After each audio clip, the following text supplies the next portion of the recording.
Alright, magandang araw po sa inyo. Habang naghihintay po ako ng kasama ko naisipan ko pong mag-video at maganda nga pong pag-usapan natin ito pong nangyari kay Harry Roque. Ano? At ni-request na nga po sa Interpol ang red notice niya para hindi lang basta Oh, matunton, wow! kundi madakip itong si Harry Roque sa kanyang pananagutan patungkol doon sa Pogo. Kung natatandaan po natin, ikakahatol lang po ng lifetime imprisonment, guilty kay Alice Guo tungkol din po dyan sa Pogo na yan at tinutugis din po ang ilan mga kasamahan niya o mga sangkot sa katiwalian na yan, no? Kasama dyan si Cassandra Leong at ito ngang si Harry Roque. Pakinggan nyo natin. Kinumpirma ng Presidential Anti-Organized Crime Commission o PAOC na humiling na ng red notice ang Pilipinas sa International Criminal Police Organization o Interpol laban kay dating presidential spokesperson Harry Roque. Ang red notice ay international alert na ipinadadala sa mga bansa para hanapin at arestuhin ang isang tao. Kabilang daw sa mga batayan sa hiling ang pagkakasangkot umano ni Roque sa Pogo Hub scam na Lucky South 99 sa Pampanga.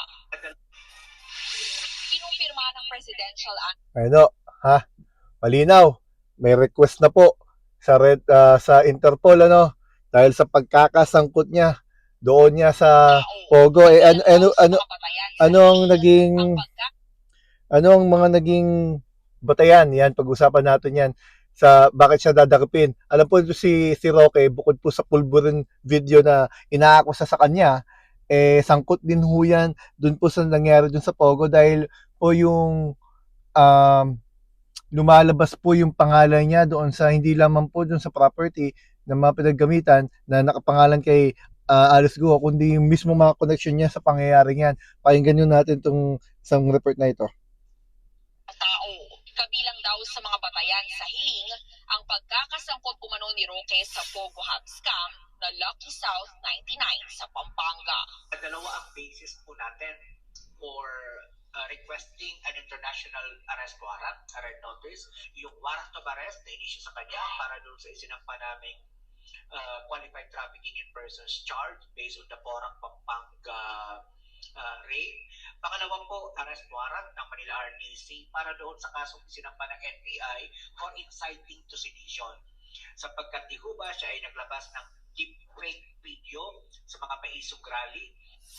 Pero aminado ang PAOC na posibleng matagalan ang pagkuha ng red notice dahil kailangan munang maresolba ang kanyang hiling na political asylum sa International Criminal Court sa the Netherlands. Giit kasi ni Roque, political persecution umano ang ginagawa sa kanya ng pamahalaan.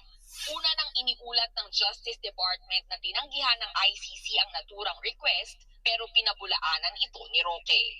Yellow notice pa lamang po ang meron kay Ginoong Roque. Basically, it only informs the requesting party of his locations, movements. I am not particularly privy to the discussions on how the Interpol in France will Dalawa po pala ang dahilan kung bakit yan tinutugis at gustong tugisin at tulihin. Una nga po ay dun po sa kaso niyang human trafficking in persons, dun po sa Pogo kasi po doon may mga pinagtrabaho di umano. Itong silang Alice Guo, bukod sa mga illegal na nagtatrabaho doon, minaltrato pa. May mga binugbog pa nga daw po doon kasama pala siya dun sa human trafficking in persons na kaso. At ang pangalawa, dahil na nga po sa mga video na nilabas niya noon, nakasuhan pala siya ng inciting to sedition. No, itong inciting to sedition, ito po yung paghihikayat sa mga hindi lang po sa kawani ng gobyerno, kundi sa iba't ibang mga grupo ng mga kababayan natin para mag-aklas lumaban sa gobyerno. Inciting to sedition. Dalawa po pala kaso niya. Kaya po pala nagtatago talaga yan, dahil mabigat ang mga kaso niya Puro pareho po yung walang piyansa. Talagang kulong ho yun. Talagang ang pinaglalaban niya ngayon yung kanyang request sa asylum doon sa Netherlands at sinasabi niya siya lang daw ay politically persecuted, no? Kumbaga pinaghiinitan lamang daw siya dahil sa kanyang mga pagtindig at mga pananaw na taliwas sa nakaupo sa gobyerno, sa kanyang mga pananaw sa politika. Dahil alam naman ho natin, itong si Harry Roque ay tuta. Tauhan, hindi rin tauhan supporter ng mga Duterte. Kaya kahit anong gawin ng administrasyon sa kanya masama. Bagamat sa administrasyon na to, nakita natin may investigasyon, may nahuhuli, may pinapahuli at ngayon nga may nasisimulan ng makulong. Sinimulan ng investigasyon sa flood control at iba't iba pa. At tanging administrasyon lang ito ang nakapagpasugod at magpahuli kay Kibuloy at sa dating Pangulong Duterte. Yeah, political will ni BBM. Malinaw na may ginagawa ang gobyerno, pero para dito kay Harry Roque, baliwala lahat lang yon. At doon nga sa kanyang video, hindi ko maipapost ngayon, naglabas po siya ng kanyang katapatan di umano kay Duterte. At sinasabi nga niya doon sa video na yon na baliwala itong mga ginagawa nila dahil siya ay mayroong request sa asylum at ang pwede lang daw humuli sa kanya ay ang Dutch authority na hindi naman daw siya huhulihin. Yun na, abangan nun natin yun. Tingnan natin kung yun ay magkakatotoo sa panig niya. Pero malinaw na malinaw, may ginagawang hakbang ang gobyerno para hindi lang basta malaman kung saan talaga ito nakaposisyon, bagamat alam ng lahat na siya nasa Netherlands, kundi para hulihin at papanagutin dito sa mga kasong kinakaharap niya. Kasi sabi niya sa huling video niya, mahal niya Pilipinas Pero wala naman siya sa Pilipinas para patunayan ang kanyang pagmamahal, para patunayan na hindi siya sangkot o mali ang mga kinasa sa kanya. Dahil ang mga kaso sa kanya, hindi naman po politically motivated kung titignan. Dahil yung inciting to sedition, hindi naman po yan basta dahil kalaban ka ng gobyerno. Dahil yan ay sa panghihikayat mo na mag-aklas at lumaban sa gobyerno. Simula ng gulo, kumbaga, sa isipan ng mga tao. Yan din po yung mga ikinaso noon. Kung matatanda nun natin sa history natin, kila Andres Bonifacio.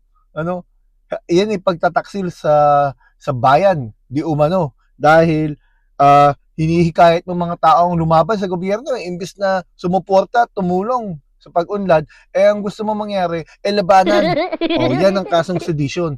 Inciting to sedition. Yun naman pong sa kaso niyang human trafficking in persons, dahil na nga rin po doon sa mga reklamo kay Alice Guo sa kanilang mga grupo ng pangmamaltrato, pangbubugbog, at kung ano-ano pang video na napanood natin noon na kung ano-anong ginagawa doon sa mga illegal pala na nagtatrabaho doon.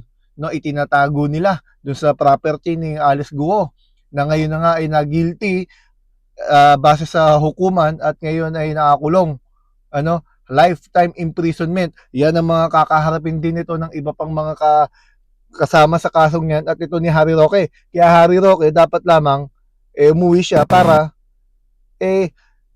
maipagtanggol din niya ang sarili niya, hindi yung putak lang siya ng putak doon sa kanyang mga video yung pinapost. Marami pong salamat. Hanggang dito po muna. Huwag niyo pong kalimutan mag-subscribe, mag-like, mag-share, mag-comment. Maraming salamat po sa inyo.